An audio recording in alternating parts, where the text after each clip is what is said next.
noite, queridos irmãos, queridas irmãs. Vamos para o nosso Evangelho do Centro Espírita Cearense. E a todos que nos acompanham, vamos nos juntando com o nosso coração, cheios de amor, para ouvir a palavra de Jesus, nosso irmão maior. Eu vou ler uma passagem do livro Encontros com Jesus, de Ivone A. Pereira, pelo médium Alice Neves, falando sobre a fé. Como pedir ajuda ou demonstrar sua fé?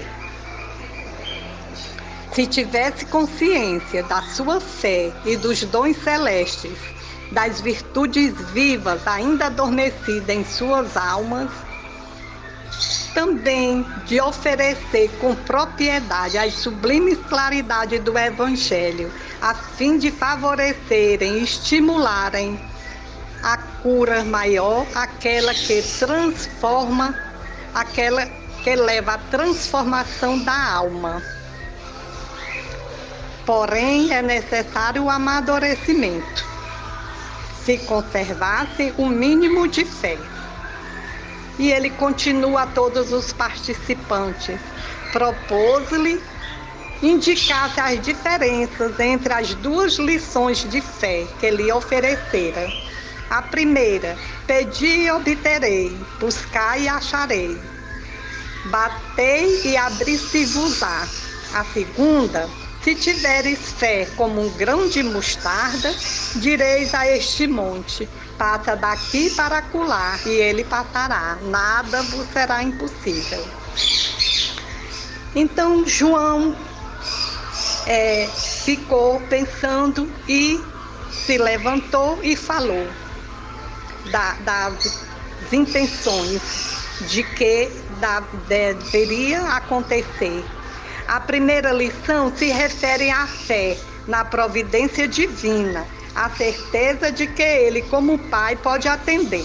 A segunda lição, tão importante quanto a primeira, diz respeito à confiança em si mesmo, nos propósitos firmes de realizações. E acredito que a segunda deve ter o apoio da primeira. Quando isso acontece, as duas tornam-se indissociáveis. Não obstante essa certeza na solicitude da providência divina, deverá haver invariavelmente discernimento de quem pede e o que pede ao Pai. Boa noite. Olá, queridos amigos. Vamos então para a leitura do Evangelho segundo o Espiritismo, que é o capítulo 8, Bem-aventurados aqueles que têm puro o coração, item 9 e 10, primeiro parágrafo. Intitulado A Verdadeira Pureza, Mãos Não Lavadas. Enquanto ele falava, um fariseu lhe pediu que jantasse em sua casa, e Jesus, para lá dirigindo-se, colocou-se à mesa. O fariseu começou então a dizer para si mesmo: por que não lavou as mãos antes do jantar? Mas o Senhor lhe disse: vós outros, fariseus, tendes grande cuidado em limpar o exterior do corpo e do prato, mas o interior de vossos corações está cheio de rapinas e de iniquidades. Insensatos que sois! Aquele que fez o exterior não fez também o interior? Essa mensagem está na Bíblia, no Evangelho de São Lucas, capítulo 11, versículos de 37 a 40.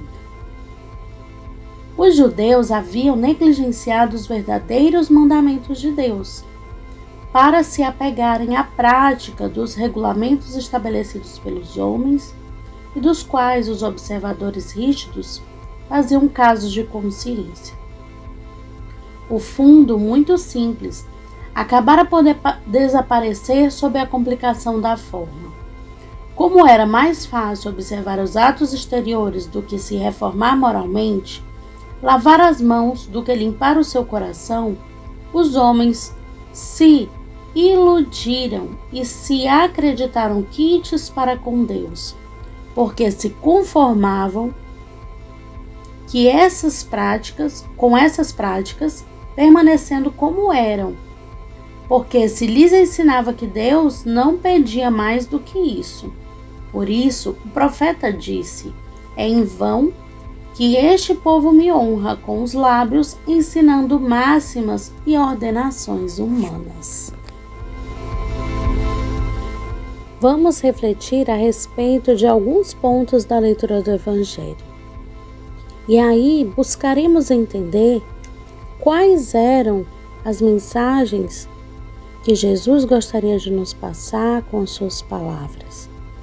O objetivo desse capítulo é alertarmos o nosso coração para a necessidade de distinguirmos o que é a pureza interior, a verdadeira pureza, e a pureza exterior, né? Fazendo com que a gente compreenda qual é a verdadeira pureza que o Evangelho nos fala, quando ele traz, né, essa pureza de coração. E aí nós vamos perceber que é um pequeno trecho em que Jesus é convidado a estar na casa de um fariseu. E aí, será por que esse fariseu se preocupou com o fato de que Jesus não havia lavado as mãos antes do jantar?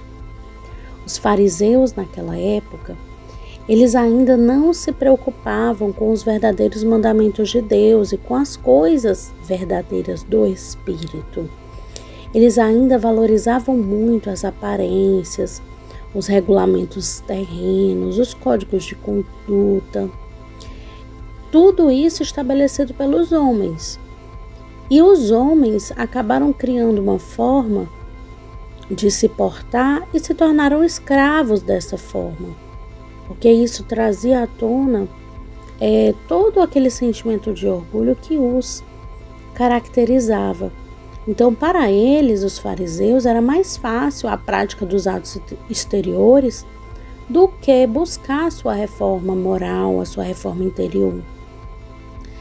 Porque eles tinham muita dificuldade ainda em praticar o bem que pregavam.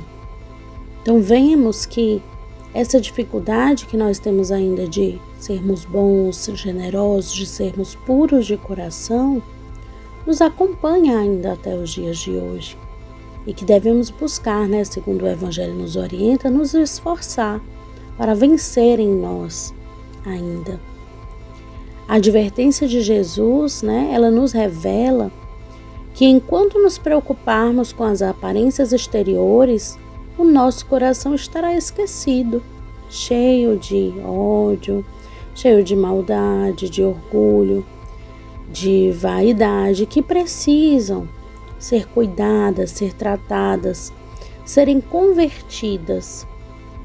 Assim como nós preocupamos em nos livrar da sujeira dos ambientes, a sujeira exterior, como no caso do relato do prato e das mãos, nós também precisamos estar ocupados e preocupados em eliminar as sujeiras ou as animosidades que ainda estão presentes em nosso coração.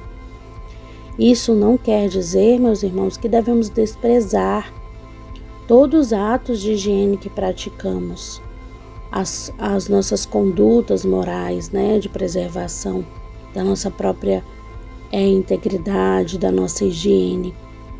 Nós devemos ter esse cuidado, devemos praticá-lo, cuidar do nosso corpo, da integridade, né, do ambiente, mas precisamos buscar lembrar também que não basta cuidar do corpo, é necessário cuidar do nosso espírito. E é necessário que demos essa atenção ao nosso espírito, a construção das virtudes, para que nós não sejamos pessoas que vivem apenas da aparência, mas pessoas, espíritos que estejam buscando realmente a sua evolução espiritual. Não são os atos de adoração mecânicos exteriores que fazem com que nós busquemos essa evolução ou que consigamos atingi-la, mas as mudanças que fizermos em nosso próprio coração buscando a verdadeira pureza. Que Que assim seja. E com doce encantamento, qual criança a brincar, olhando o planeta Terra, olhando cada movimento de vida em nós e em toda a natureza em sua plenitude. Rogamos à espiritualidade presente que sejam as águas fluidificadas em todos os recantos aonde se faça necessário, em benefício do nosso corpo físico e perispiritual. Que assim seja.